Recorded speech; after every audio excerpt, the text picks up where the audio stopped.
Hey guys, I'm now at Honor's MWC 2025 event checking out the Honor Pad V9. Now this is an exciting 11-inch tablet. It is supposed to be a mid-range tablet, but it has some really interesting hardware that you should know right here. Now take a look at this nice keyboard here. Now this is in fact a keyboard with a kickstand on the back. Now this is the very first time that Honor has introduced such kind of keyboard, because most of the time is that you only have one fixed angle here, but with the Pad V9 you finally have a kickstand for you to adjust into like a drawing pad mode that you can scribble around with your stylus and all that, or you could just prop it up just like this and make it into a full laptop computer.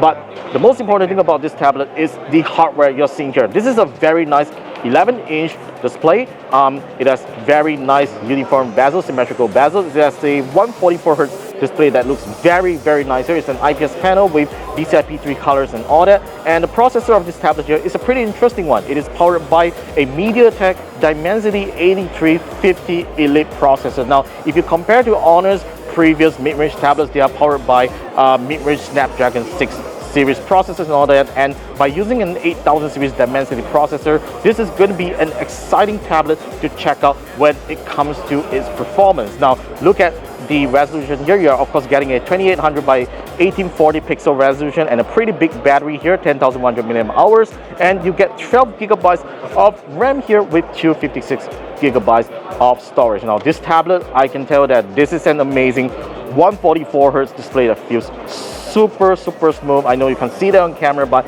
you gotta view this up front if this tablet launches back in our country. Okay, now in terms of thickness and all that, of course it is a little thick on the sides here. Of course this is a mid-range tablet compared to the Honor Magic Pad 2 that we have tried out earlier, but you get to have this magnetic pencil here, which is nice. This is the Honor stylus, the Honor pencil. Just put it on top and it charges it. Now this used to be a premium feature, but it's finally now available on a mid-range tablet. Alright, so that's a pretty quick hands-on with the Honor Pad V9. So I'm really excited to see what this tablet could offer if it eventually launches in Malaysia. And it's really nice that Honor is showing off this time at MWC 2025. Alright, so that's pretty much about the Honor Pad V9 right here. Let me know your thoughts in the comments down below on what you want to know, and I will see you guys in the next one.